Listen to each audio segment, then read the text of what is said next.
Hello, this is Sierra and welcome to another video. Today we're doing another short story. We are doing another part in hidden stories instead of its target attacks.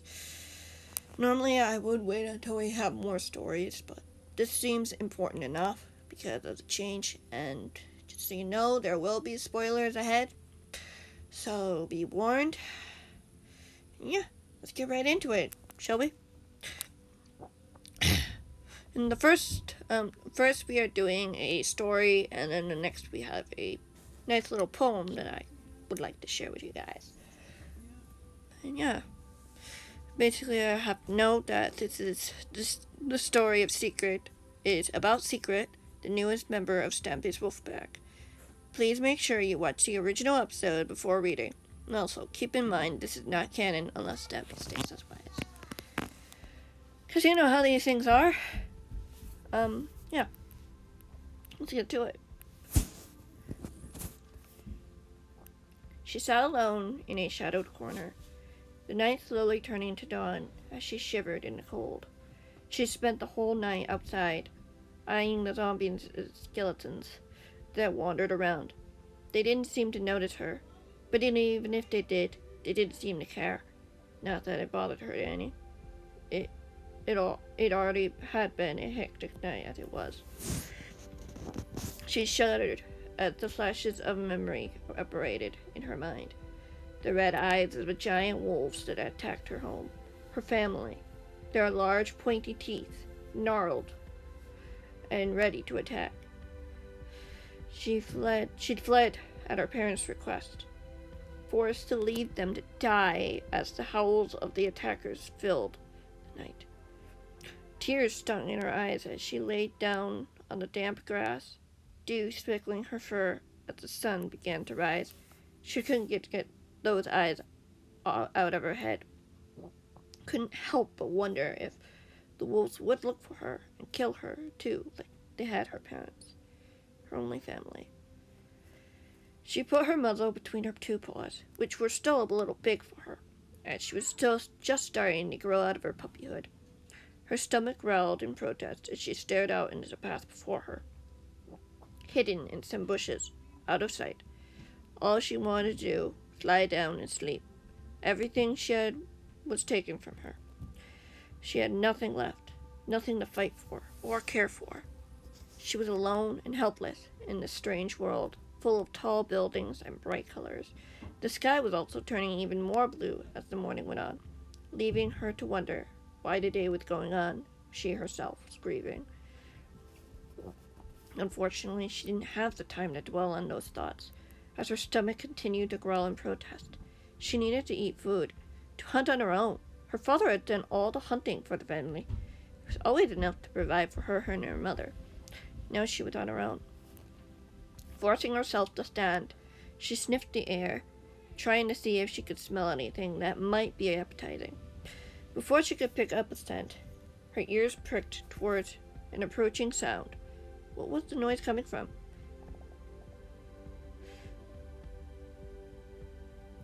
She slinked back into the brush, partially frightened by the noise before it faded once again. Whatever it was most likely hadn't spotted her.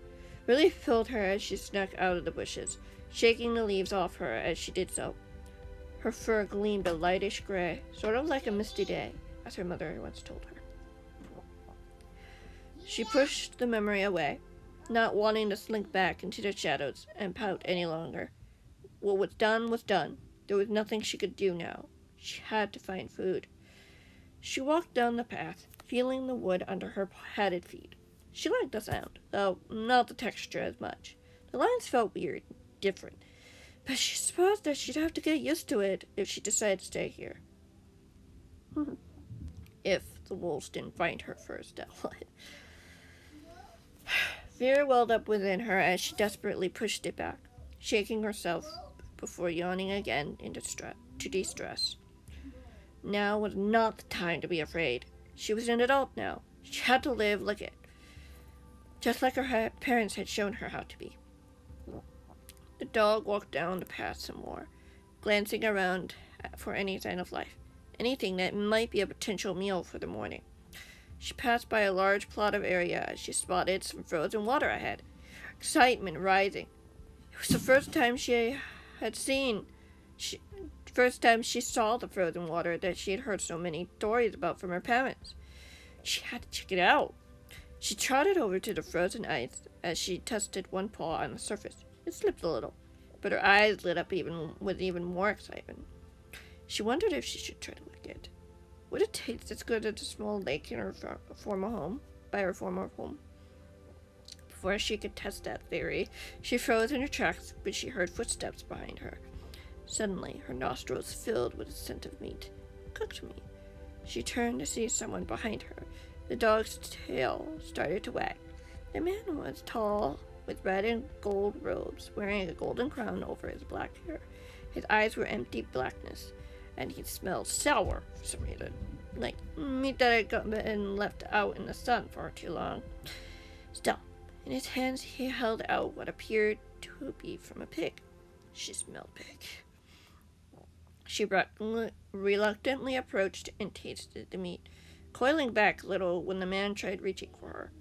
The meat was warm and a little chewy, definitely a little on the overcooked side. Still, it was somewhat tasty. The man seemed to smile as she ate it, as he beckoned her to follow him, still holding the meat.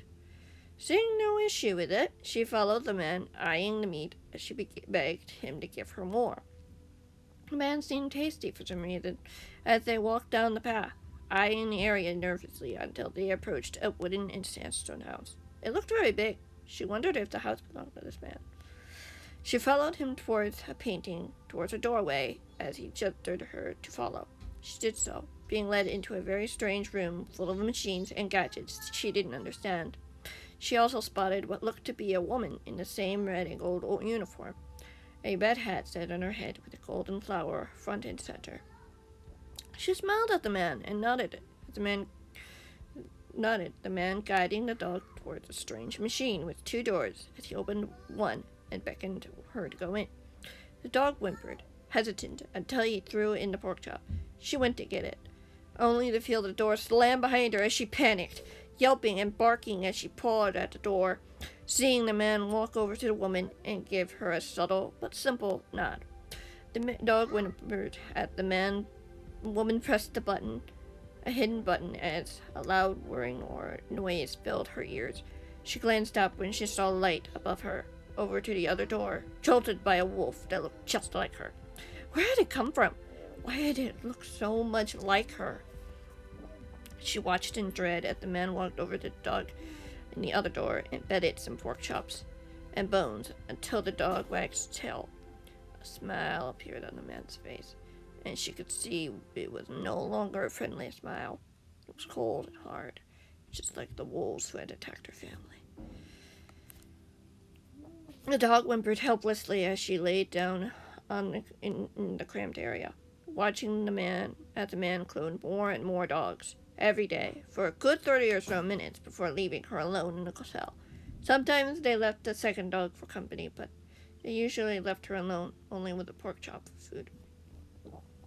The only time she did get any company from the man, the woman, or the occasional dog, were the visitors that came down to use another machine.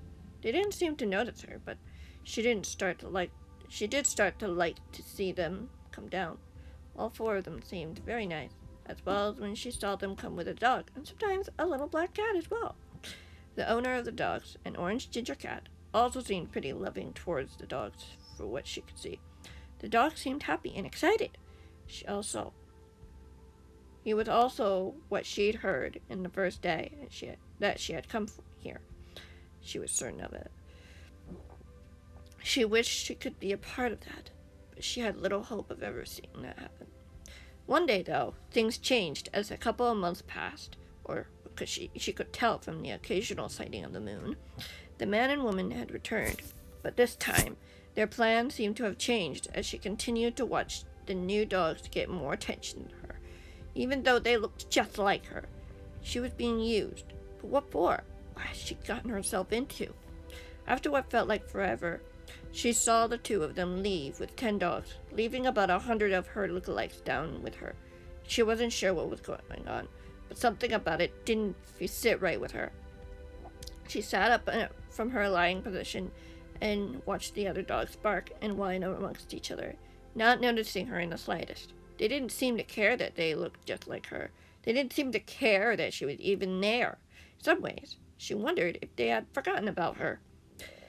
Then, out of nowhere, she saw the man and woman come back, and the dog watched in horror as they began to stand up the other dogs, seeing the cat joining momentarily before going back up.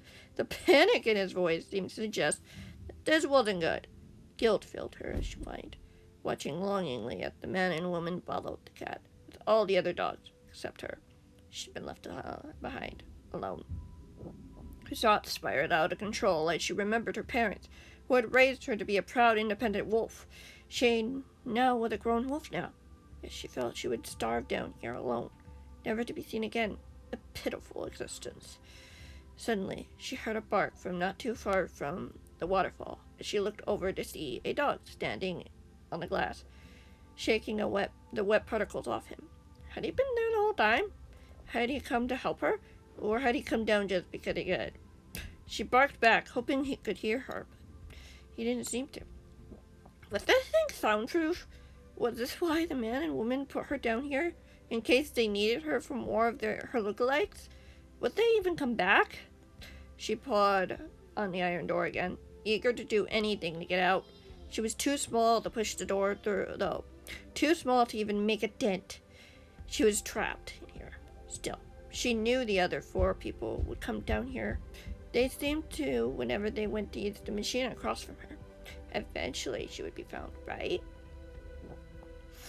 Her thoughts were interrupted when she heard a voice near the waterfall. Looking over to see the cat had reappeared. He was quietly interacting with the other dog before heading towards the machine she was stuck in. It was hard to understand what he was saying, but when he stepped on the pressure plate and the door opened, she heard his full voice for the first time. "Well, hello there. Do you want to be my friend?" he asked her gently, holding out a pork chop in his paw. "Do you want to join our side?" She cocked her head as she took the pork chop, grateful for the meal that wasn't particularly nibbled on by her likes. The pork chop was delicious as she licked her chops, standing up as she heard the excited voice of the cat. She felt happy to be both out of that machine and making a new friend. She watched curiously as he broke the machine she'd been trapped in for so long. She felt glad. It had been horrible being stuck in there. Once he was done destroying the awful thing, she followed him out of the storage room. The strange room, hearing him talk about her just as he gave her name. Seeing that you came from the secret base, I think we should call you Secret," the cat said eagerly. She couldn't agree more, running the name through her mind as she followed the cat past the many buildings, spotting 7 dogs ahead of her. The cat introduced the other dogs to her as he asked her to sit down. She did so, watching him wandering off as she looked at her new friends' dogs. She couldn't help but feel the sadness around them as she wondered what had happened. She could hear a couple of them whimper sadly, almost as if they were grieving. Shame filled her as she remembered her lookalikes. Had the man used them to attack this cat and his family? Had she been a part of what had happened to them? Guilt filled her as she whimpered apologetically, knowing full well that the dogs had every right to not like her. To her surprise, though, she noticed one of the dogs walk to her and sit beside her, her friendly eyes looking back at her. Sure, they looked sad, but also hopeful. Mother-like, in a way, just like her own mother. Secret whimpered again, as the dog nudged her gently. It made the dog feel better, knowing that she wasn't alone. They were all grieving in some way, shape, or form. None of the dogs blamed her for what happened. She was a part of the family now. Stampy's wolf pack, as the cat had told her. It was the best thing she'd ever heard in such a long time. She would do whatever it took to make sure to keep it that way. Keep her new friends and family safe. Now we move on to the next story, Memory. And to note, this is the memorial poem for Fluffy, Corey, and Benji, loyal dogs until the end, fighting to protect the world and their master. Stampy from Hint to Target, Viva Dash, and the Evil Dog Army. As we stand here on this day, pondering as we may, remembering all the amazing things each and every friend does bring, when it comes to friendship, loyalty is key, even if it means risking life to be. We lost 3 in a fateful fight, a result that ended in fright. Fluffy, Corey, and Benji, too, were no more to us all so true. They were heroes, yes indeed, but had no need for pride or greed. So what does become of Set 3? Well, a place of memory, a park to remember and to celebrate lives that were very much great. These 3 dogs will not be forgot. Their virtues do be sought, an example of sacrifice for life, not just submission to strife. Thank you for all that you've done. Because of you, this victory is won. You will keep going for your sake. More memories we shall do make.